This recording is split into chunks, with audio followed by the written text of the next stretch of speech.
সুপ্রিয় শিক্ষার্থী, লিটন লার্নিং পয়েন্টের পক্ষ থেকে প্রীতি ও শুভেচ্ছা জানাচ্ছি। আশা করি তোমরা সবাই ভালো আছো। আজকে চলে আসলাম নতুন আরেকটি ক্লাসে। আজকের একটি গুরুত্বপূর্ণ বিষয় তোমাদের সাথে শেয়ার করব বা শেখাবো। চলো আমরা শুরু করি। তো দেখো, শেল বি রিডিং অর্থ পড়তে থাকবো। আবার দেখো, শেল হ্যাভ বিন রিডিং, এটার অর্থ পড়তে থাকবো। তো বিষয়টা একটু আমাদের বিদঘুটে লাগছে না? দেখো, শেল বি রিডিং পড়তে থাকবো, শেল হ্যাভ বিন রিডিং এটাও পড়তে থাকবো। আবার দেখো যে উইল বি রিডিং পড়তে থাকবে, উইল বি রিডিং পড়তে থাকবে। আবার দেখো এখানে কি বলা হচ্ছে, উইল হ্যাভ বিন রিডিং এটার অর্থ পড়তে থাকবে। তো বিষয়টা দেখো, আমাদের কনফিউশন দূর করার জন্য দেখো আমরা এটার জন্য কি করতে পারি। যেমন শেল বি রিডিং, যে এখানে যে তিনটা ওয়ার্ডের যে আমরা এটাকে একটা ফ্রেজই বলতে পারি। এখন দেখো এটা নিয়ে আমরা আগে আলোচনা করি। দেখো এটার জন্য যে আমরা প্রথম যে সেন্টেন্সটা লিখবো সেটা হলো, দেখো যেমন I shall be reading, I shall be reading a book. এটার অর্থটা কি? আমি একটি বই পড়তে থাকবো। আই শ্যাল বি রিডিং অর্থ পড়তে থাকবো একটি বই, আমি একটি বই পড়তে থাকবো। তারপর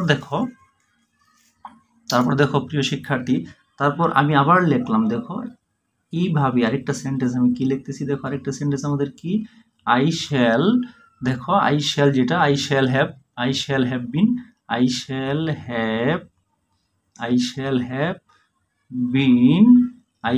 have been reading a book for an hour. দেখো এটার অর্থটা কি? এটার অর্থ হলো, প্রথমটার অর্থ হলো আমি বইটি পড়তে থাকবো। দ্বিতীয়টার অর্থ কি, I shall have been reading a book for an hour, আমি 1 ঘন্টা ধরে বইটি পড়তে থাকবো। অর্থাৎ এটা দেখো, এটা হলো কি তোমার ফিউচার কন্টিনিউয়াস টেন্স, আর এটা হলো কি ফিউচার পারফেক্ট কন্টিনিউয়াস টেন্স। দুইটা সেন্টেন্স, দুইটার ঘটনাটাই তোমার ভবিষ্যৎকালে ঘটবে। মনে করো ভবিষ্যৎকালে তুমি বই পড়তে থাকবে, যখন বলবে তখন তুমি এই সেন্টেন্সটা বলবে, I shall be reading a book. আর যদি ভবিষ্যৎকালে তুমি 1 ঘন্টা ধরে পড়তে থাকবে, 2 ঘন্টা ধরে পড়তে থাকবে, 3 ঘন্টা ধরে পড়তে থাকবে, এরকম যদি বলো, ওই সময় তুমি বলবে I shall have been reading a book for an hour. এখন দেখো নিশ্চয়ই তোমরা বুঝতে পেরেছো, শ্যাল বি রিডিং মানে হলো কি পড়তে থাকবো, কিন্তু এটাকে এখানে কোনো সময়ের উল্লেখ নেই। কিন্তু I shall have been reading যখন এটা কি তোমার নির্দিষ্ট করে সময়ের উল্লেখ আছে, তখনই I shall have been reading এটার অর্থ পড়তে থাকবো, কিন্তু সময়ের সাথে কি করতে হবে, সাথে সময়ের উল্লেখটা তোমাদের কি করতে হবে। এখন দেখো প্রিয় শিক্ষার্থী, যেমন I shall be reading a book মানে এটা হলো আমি বইটি পড়তে থাকবো। এটা যদি আমি বাংলা লিখি, আমি একটি বই পড়তে থাকবো, আমি একটি বই পড়তে থাকবো। এখন দেখো, আর এটার অর্থটা কি, আমি দেখো 1 ঘন্টা ধরে একটি বই পড়তে থাকবো, আমি একটি বই 1 ঘন্টা ধরে পড়তে থাকবো।